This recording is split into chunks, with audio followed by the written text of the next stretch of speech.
걷기의 인문학 리베카 솔릿 1. 걸어서 곧 끝까지.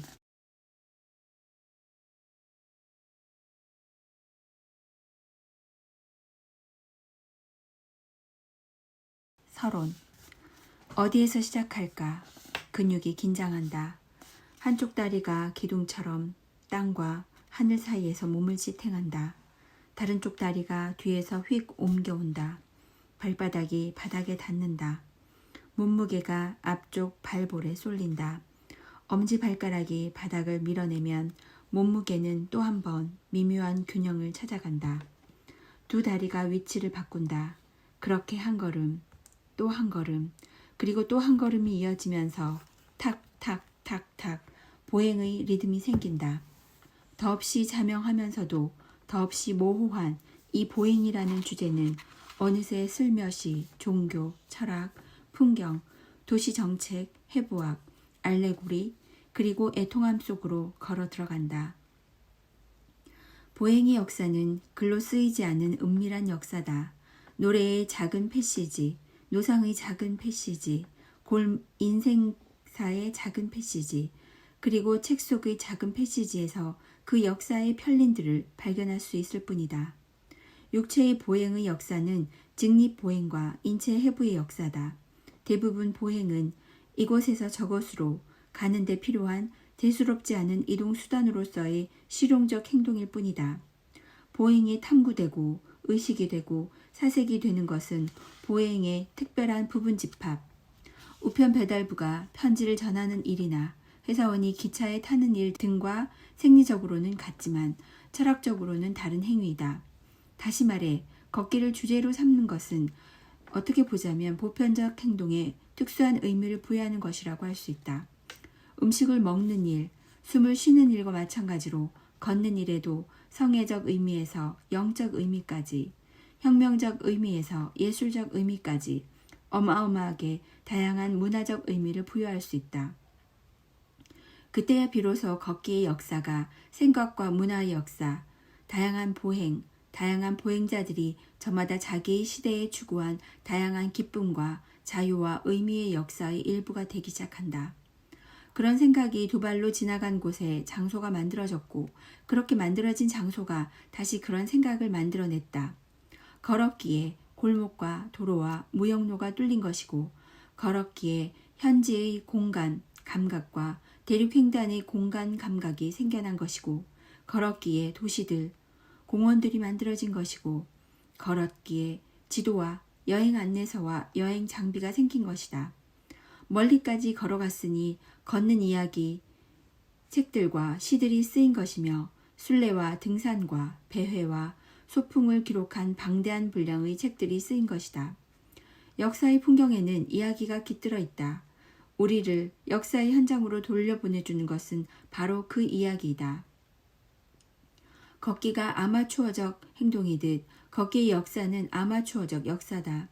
걸음의 비유를 쓰자면 걷기의 역사는 허락 없이 남의 땅, 해부학, 인류학, 건축, 조경, 지리, 정치사와 문화사, 문학, 섹슈얼리티, 종교 연구에 걸어 들어가지만 그중 어느 땅에도 머물지 않고 계속 먼 길을 걸어간다. 전문 영역이라는 땅을 진짜 땅, 기름지게 경작되어 특정 농작물을 산출하는 반듯한 사각형의 농지에 비교하면 걷기라는 주제는 경계가 따로 없다는 점에서 진짜 걷기와 비슷하다. 걷기의 역사는 모든 땅의 일부이자 모두의 경험의 일부라는 점에서 무한한 역사다. 다만 내가 쓰고 있는 이 역사는 그 무한한 역사의 일부, 그 무한한 역사 속을 걸어가는 한 사람이 우왕좌왕, 두리번 지나간 이상한 길 하나일 수밖에 없다. 이 책에서 나는 미국이라는 나라에 사는 우리네가 지금 이 순간까지 지나온 길들, 즉 유럽의 전통을 미국의 전통, 미국 대륙에서 생겨난 완전히 상이한 척도가 수반된 수세기 동안의 적응과 변이와 그 외의 전통들, 비교적 최근에 합류한 전통들, 특히 아시아의 전통들로 변형하고 전복해온 역사를 따라가 보고자 했다. 걷기의 역사는 모두의 역사이며 누가 쓰든 자기가 잘 다니는 길에 관해 쓸 수밖에 없다. 내가 따라가는 길이 유일한 길은 아니라는 뜻이다. 어느 봄날이었다. 나는 자리에 앉아서 걷기에 대한 글을 쓰려다가 말고 다시 일어섰다. 책상 앞에서는 큰 생각을 할 수 없으니까. 밖으로 나간 나는 골짜기 언덕을 따라 능선을 따라 걷다가 태평양 쪽으로 내려갔다. 버려진 군사기지가 드문드문 박혀있는 골든게이트교 북쪽 곳이었다.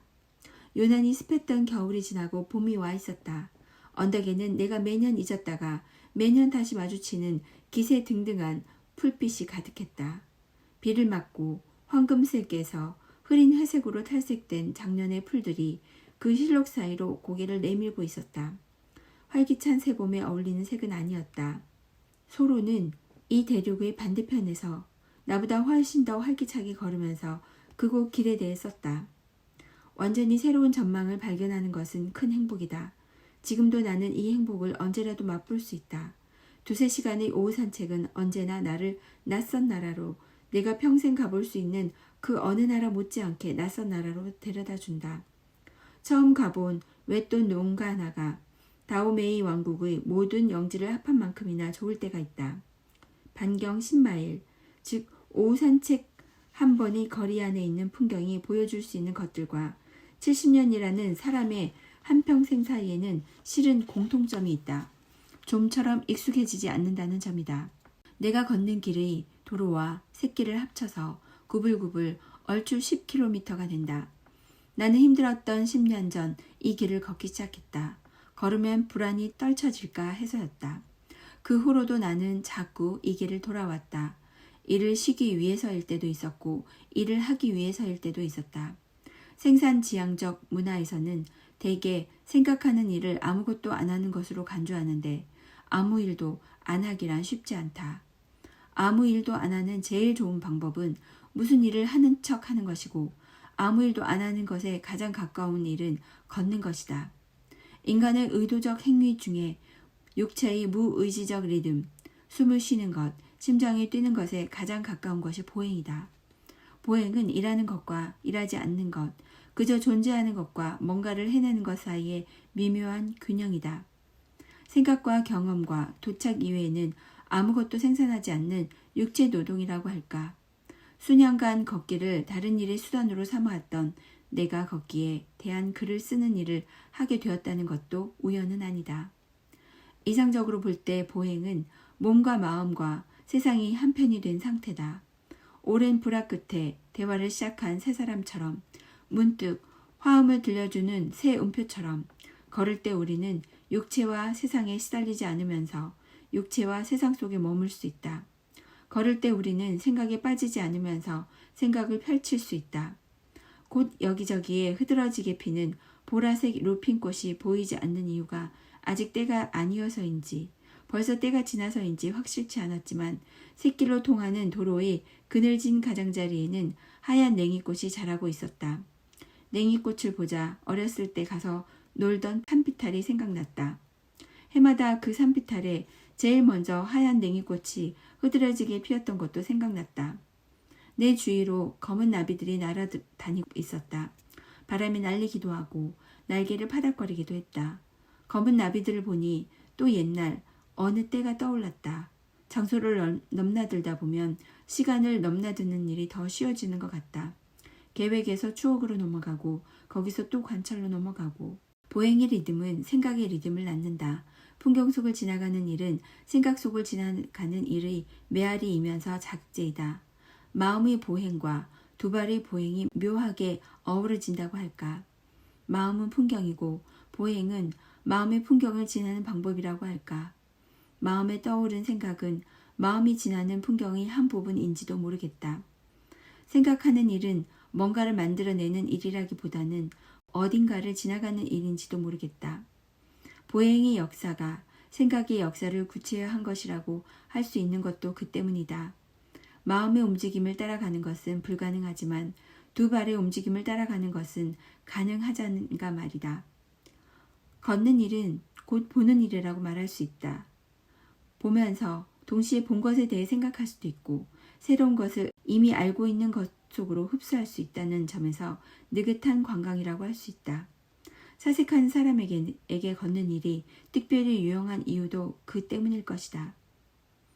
여행의 경위와 해방과 정화를 얻자면 세계를 한 바퀴 돌아도 좋겠지만 한 블록을 갔다 와도 좋다.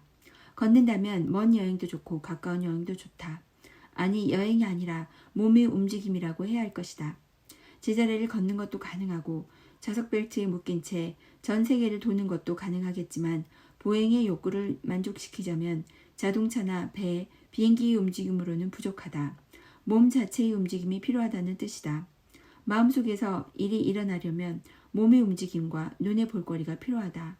걷는 일이 모호한 일이면서 동시에 무한히 풍부한 일인 것은 그 때문이다. 보행은 수단인 동시에 목적이며 여행인 동시에 목적지다.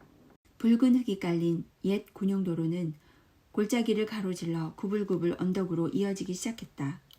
어쩌다 한 번씩 걷는 일에 집중해 보기는 했지만 대개는 무의식적으로 걸었다.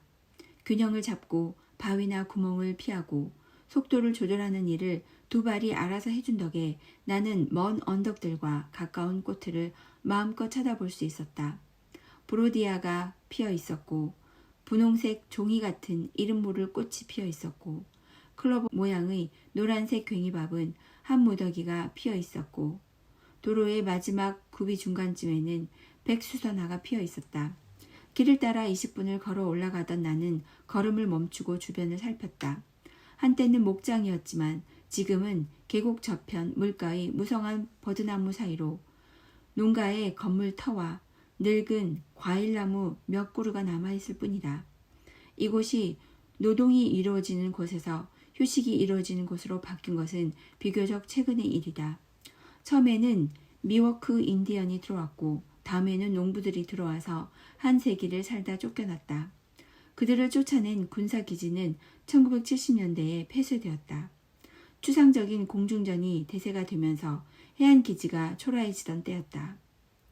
그때부터 이곳은 국립공원 관리청의 수중에 들어가 나 같은 사람들, 곧 주변을 둘러보면서 걷는 일을 즐거움으로 삼는 문화전통의 후예들을 위한 장소가 되었다. 목장의 농가 건물들이 거의 무너진 것과는 달리 콘크리트로 만든 거대한 포상, 벙커와 땅굴은 결코 사라지지 않겠지만 그들꽃 사이에 피어있는 정원의 꽃들은 그야말로 살아있는 유산으로 후세에 남겨준 이들은 목장의 농부들이었을 것이다. 걷는 일은 목적 없이 이리저리 배회하는 일이다. 나는 군용도로 마지막 굽이 피어있는 백수선화를 뒤로 하고 샛길로 접어들었다. 처음에는 머리로 접어들었고 나중에는 두 발로 접어들었다. 언덕마루에는 교차로가 있었다. 나는 그 교차로를 지나 언덕을 넘어갈 생각이었다. 내가 가던 길과 교차하는 길로 서쪽으로 더 올라가면 반대편 북쪽 계곡을 내려다보는 옛 레이더 시설의 팔각형 담장이 있었다. 시멘트 벙커와 아스팔트 포루, 그 외 이상하게 생긴 물체들은 북쪽 계곡의 핵미사일을 다른 대륙으로 유도하는 나이키 미사일 유도 시스템이 시설이 일부였다. 전쟁 중에 여기서 발사된 미사일은 없었으니 이 폐허를 세계 종말 취소의 기념품이라고 생각하자. 나를 보행의 역사로 이끈 길은 많은 길이 그렇듯이 예상 외의 지점에서 시작되었다. 핵무기. 1980년대에 반핵 활동가가 된 나는 봄이면 시위에 참여하기 위해 네바다 핵실험장에 갔다. 면적이 로드 아일랜드 정도 되는 네바다 남부의 미국 에너지부 소유 부지에서 미국은 1951년부터 지금까지 1000개 이상의 핵폭탄을 터뜨렸다. 핵무기가 캠페인, 출판활동, 로비활동으로 막아내야 하는 단순한 숫자, 예산, 액수, 폐기물 처리 비용, 잠재적 사상 규모로 보일 때가 있었다.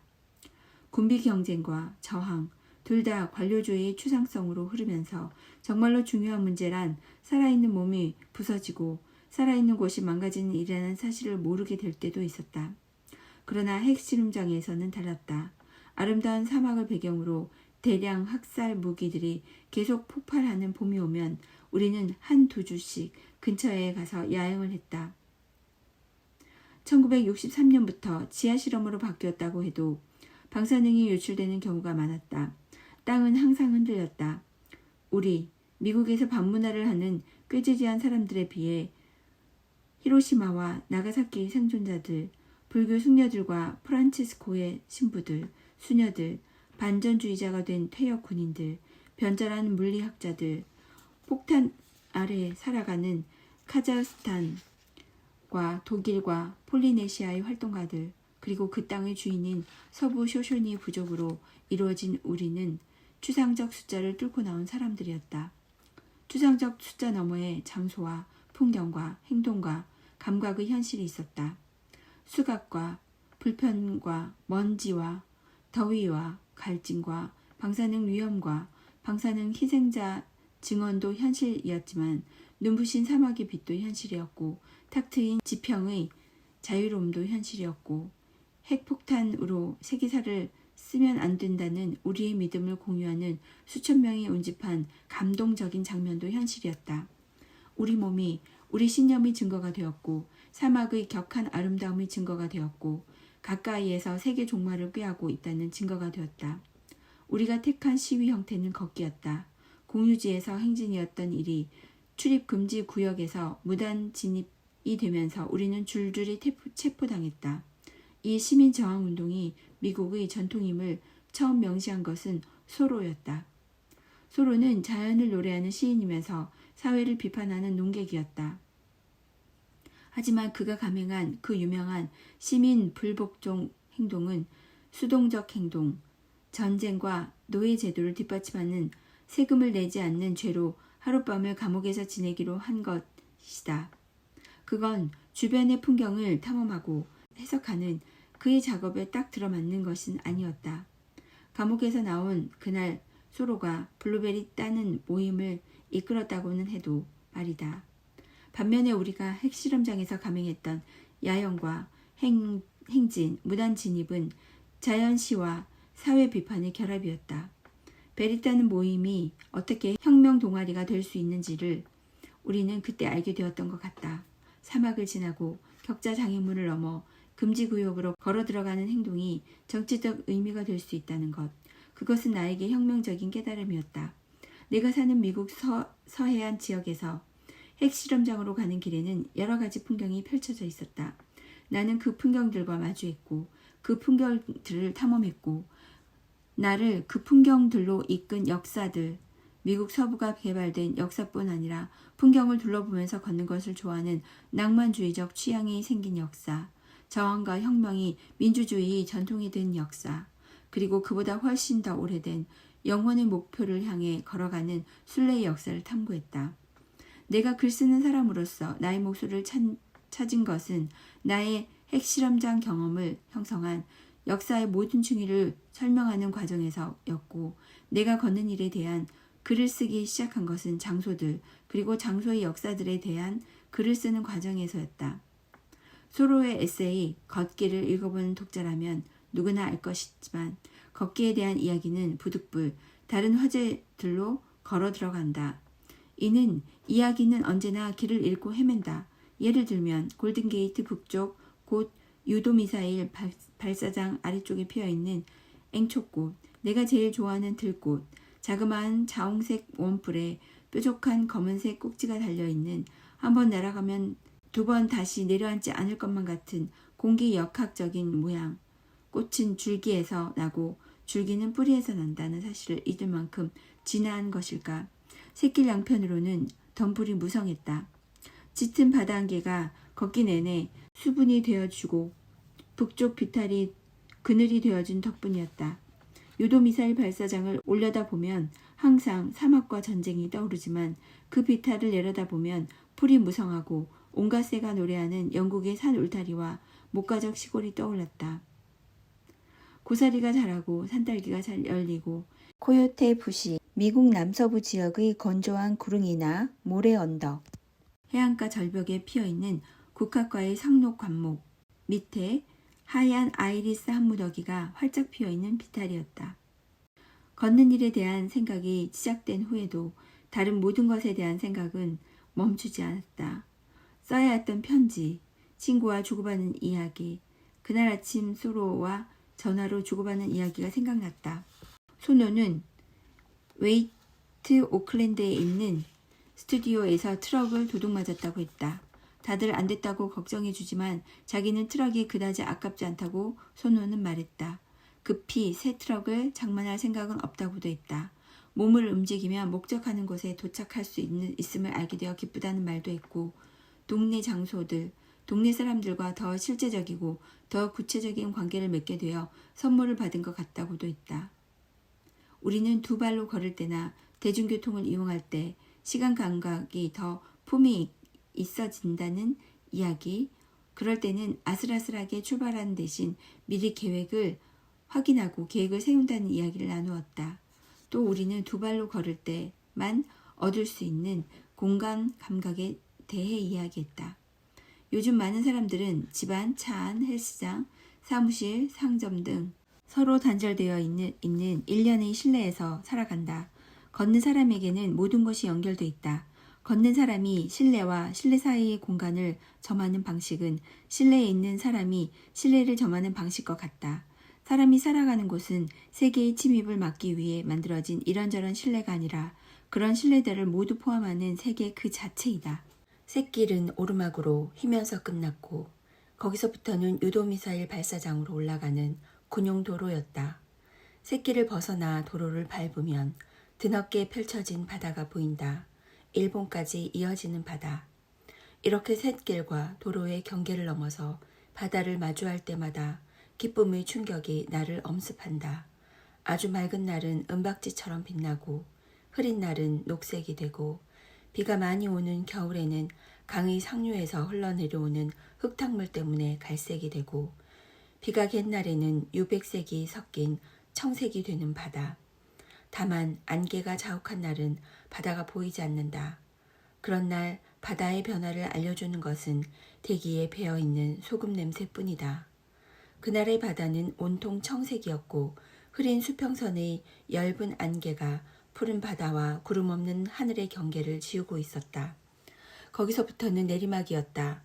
소노와의 통화 내용 중에는 CD-롬, 백과사전, 광고에 관한 이야기도 있었다. 몇 달 전 로스앤젤레스 타임스에서 본 전면 광고의 카피가 계속 내 머릿속을 맴돌고 있었다. 당신은 이 백과사전을 들추어 보기 위해 억수 같은 빛 속에서 한참을 걸어가곤 했습니다.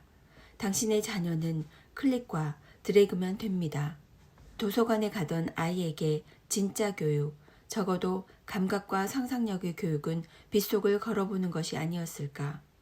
CD롬 백과사전이 있는 아이도 당장의 숙제를 뒤로하고 이리저리 돌아다녀 볼 수 있겠지만 책이나 컴퓨터 안에서 돌아다니는 일은 더 한정적이고 덜 감각적이다. 인생을 만드는 것은 공식적 사건들 사이에 일어나는 예측 불가능한 일들이고 인생을 가치있게 만드는 일은 계산 불가능한 일들이다. 보행은 지난 200년간 예측 불가능한 일들, 계산 불가능한 일들을 탐구하는 최상의 방법이 되어 주었는데 이제 이 방법이 여러 전선에서 위협받고 있다. 효율성이라는 미명 아래 점점 증식하는 기술력은 생산시간을 최대화하고 이동시간을 최소화함으로써 자유시간을 제거하고 있다. 점점 빨리 돌아가는 듯한 세상에서 최첨단의 시간절약 기술력을 통해 노동자가 얻는 것은 자유가 아니라 생산성이다.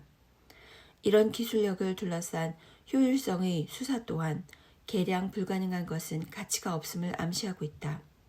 수많은 재미, 특히 공상에 잠기거나 구름을 쳐다보거나 이리저리 거닐거나 가게를 구경할 때와 같이 아무 일도 하지 않는 것의 범주에 속하는 재미, 더 분명하고 더 생산적이고 더 빨리 진행되는 일로 채워져야 하는 빈틈이라는 식이다. 그날 내가 걸은 그 북쪽 곳 도로도 마찬가지였다. 걷는 것이 좋아서 걸을 뿐인 길이고 중요한 것은 이어지는 길도 아닌데 구불구불한 도로를 직선으로 잇는 지름길이 여럿 나 있었다. 효율성이라는 습관을 털어버리기란 불가능한 모양이었다. 수많은 발견의 기회일 수도 있는 배회의 불합정성이 사라지면서 최단 거리를 확정하고 최대한 빠른 속도로 통과하는 방법이 대세가 되고 있다. 아니, 물리적으로 왔다 갔다 하는 일이 덜 필요해지는 전자통신이 대세가 되고 있다. 기술력 덕분에 절약한 시간을 몽상과 배회에 쏟아부을 수 있는 프리랜서인 나는 트럭, 컴퓨터, 모뎀 같은 것들이 어떻게 쓸모 있는지도 알고 있고 실제로 사용도 하지만 그것들 때문에 공연이 급해질까봐 빨라야 한다고 느끼게 될까봐 어떻게 가느냐보다 도착하는 것이 중요하다고 믿게 될까봐 두렵다. 내가 걷기를 좋아하는 것은 느리기 때문이다. 마음도 도발과 비슷한 속도, 시속 5km 이하가 아닐까 하는 것이 내 생각이다. 근데 그 생각이 맞다면 현대인의 삶이 움직이는 속도는 생각의 속도, 생각이 움직이는 속도보다 빠르다. 걷기란 바깥, 곧 공적 공간에서 이루어지는데 그 공적 공간에도 위기가 닥쳤다. 기존의 공적 공간이 방치되거나 잠식당하는 경우가 있다. 모든 일을 실내에서 해결할 수 있는 기술적 편의가 공적 공간을 유명무실하게 만들기도 하고 공포감이 공적 공간에 그늘을 들이기도 한다. 아는 장소에 있을 때보다 모르는 장소에 있을 때 더 무서운 것은 당연하다. 그러니 도시를 돌아다니지 않는 사람일수록 도시가 위협적이라고 느끼고 도시를 돌아다니는 사람이 적어질수록 도시는 정말로 외롭고 위험한 곳이 된다. 처음 만들어질 때 공적 공간에 대한 고려가 아예 없는 경우도 많다. 공적 공간이었던 곳이 주차장이 되고 도심 중앙로가 쇼핑몰 통로가 되고 인도가 없어지고 주차장으로만 출입할 수 있는 건물이 생기고 시청 앞 광장이 없어지고 도처에 담장과 철책과 게이트가 만들어진다. 이런 식의 건축 양식과 도시 계획을 만들어낸 것은 공포심이었다.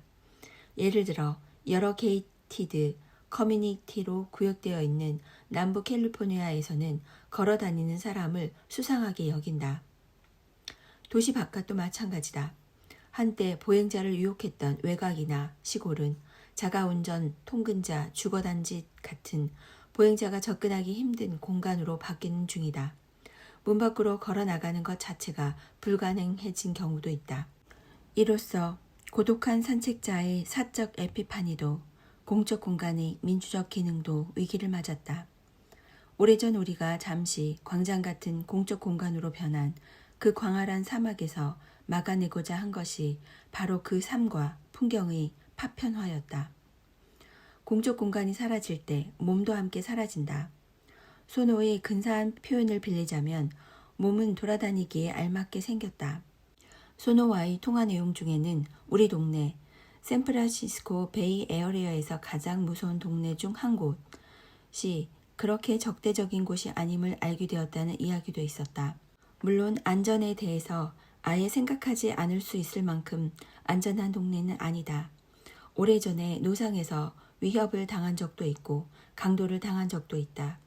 하지만 우연히 친구를 만나거나 가게 진열장에서 찾아다니던 책을 발견하거나 수다장이 이웃에게 인사를 듣거나 건축학적 재미를 맛보거나 담벼락이나 전신주에서 공연 포스터나 아이러니컬한 정치 논평을 읽게 되거나 점쟁이를 만나거나 건물들 사이로 달이 뜨는 것을 보거나 다른 이들의 인생, 다른 이들의 가정을 엿보거나 가로수에서 새소리를 듣게 될 때가 1000배는 더 많다. 무작위로 널려있는 어떤 것, 채로 걸러지지 않는 어떤 것이 눈에 띄는 순간 우리는 자기가 찾고 있는 줄도 모르고 있던 그 무엇을 발견하게 된다. 어느 한 장소가 의식으로 떠오를 때는 그 장소가 우리에게 놀라움을 안겨주는 때다. 마음과 몸, 풍경과 도시가 잠식당하는 이때 걷는 일은 그 잠식을 차단하는 초소이고 걷는 사람은 그렇게 지켜야 할 것을 지키는 파수꾼이다. 해변으로 이어지는 내리막길에서 세 번째 고비를 지날 때였던 것 같다. 주황색 그물이 펼쳐져 있었다. 테니스 그물인 줄 알았는데 가까이 가보니 무너진 도로 주변에 쳐놓은 차폐물이었다. 바다에서 언덕마루까지 구불구불 이어지는 이 길이 무너지기 시작한 것은 내가 이 길을 처음 걸었던 10년 전부터였다. 1989년에 해안 쪽 경사면 도로에 사람이 피해갈 수 있을 만큼 작게 파인 곳이 생겼다. 파인 곳이 점점 커지면서 그 둘레에 작은 우회로가 생겼다. 매년 겨울비에 파인 곳은 점점 깊고 넓어졌고 한때 길이었던 그 가파른 경사면 아래쪽에 붉은 흙더미가 쌓여갔다. 길이란 쭉 이어지는 것이라고 생각하고 있던 내게 굽이 하나가 그렇게 무너져 내리는 장면에 처음에는 충격이었다. 해마다 점점 더 무너져 내렸다. 이 길을 참 많이도 걸은 나는 이 길 위의 모든 것이 기억난다. 길이 붕괴되어가는 모든 단계들이 기억나고 길이 말짱했을 때의 내 모습이 지금 내 모습과 얼마나 달랐는지도 기억난다. 거의 3년 전에 한 친구와 이 길을 걸으면서 내가 왜 자꾸만 같은 길을 걷는지를 설명했던 일도 기억난다. 같은 강에 2번 들어갈 수 없다는 헤라클레이토스의 명언을 어줍게 고쳐서 같은 길을 2번 걸을 수 없다는 농담을 했던 것도 새로 생긴 계단을 통해서 그 가파른 경사면을 내려갔던 것도 기억난다. 해안과는 꽤 먼 곳에 생긴 계단이라 앞으로 한참은 안전할 듯했다. 보행의 역사가 있다면 그 역사는 무너져 내리는 구비와 비슷한 지점에 이르렀다. 공적 공간이 없어지는 지점, 풍경이 아스팔트로 덮이는 지점, 생산해야 한다는 강박관념이 여가를 오그라들이고 존재를 짜부러뜨리는 지점, 몸이 세상 속에 존재하는 것이 아니라 자동차니 건물이니 하는 일련의 실내에 존재하게 된 지점, 속도 숭배가 몸을 시대착오적으로 약한 것으로 만들어 버린 지점이다. 이 지점에서 보행은 반쯤 버림받은 생각들과 경험들로 이루어진 풍경 속으로 접어드는 모종의 전복적 우회다. 나는 실제 풍경 속의 흙더미를 피하기 위해 오른쪽 우회로로 접어들어야 했다. 곳을 산책하다 보면 항상 내리막에서의 바닷바람이 오르막에서의 열기를 식혀주는 순간이 찾아오는데 그날 산책에서 그 순간은 흙더미를 지나 풀빛 돌계단을 밟을 때 찾아왔다. 계단과 가까운 곳에서 다시 시작된 구비는 파도가 철썩철썩 부서지면서 검은 바위에 하얀 포마를 날리는 절벽 아래까지 이어졌다.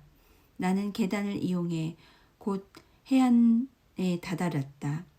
물개처럼 매끈한 검은색 잠수복의 서퍼들은 작은 만의 북쪽 가장자리에서 파도를 탔고 개들은 막대기를 쫓아 뛰어다녔고 사람들은 담요를 깔고 누워 있었다. 파도는 부서지기도 하고 나를 비롯해 만조선의 단단한 모래 위를 걷고 있는 사람들의 발치까지 얕게 퍼지기도 했다. 이제 남은 길은 물새들이 사는 흐린 석호와 그 너머 바다를 나누는 모래길 하나뿐이었다. 바로 그때 뱀이 나타났다. 검은색 몸통에 노란색 줄무늬가 있는 가터뱀이었다. 작은 뱀은 구불구불 물결 모양으로 길을 가로질러 길가 풀숲으로 사라졌다. 넋을 잃고 바라보던 나는 소스라쳤다기보다는 퍼뜩 정신을 차렸고 겨우 생각에서 빠져나와 나를 둘러싼 것들에게로 관심을 돌렸다.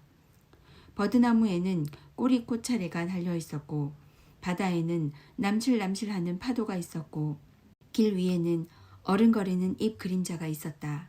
그리고 길을 걷는 내가 있었다. 수킬로미터를 걸은 후에 비로소 생겨난 리듬을 따라서 팔다리는 느슨한 대각선으로 움직이고 몸통은 길게 뻗어나가는 느낌. 유연한 한 마리의 뱀이 된 느낌이었다. 곧 산책이 끝날 참이었고 나는 무엇을 써야 하고 어떻게 써야 하는지를 깨달았다. 대략 10km를 걷기 전에는 없었던 깨달음. 순간적 에픽파니가 아닌 점진적 확산이었다.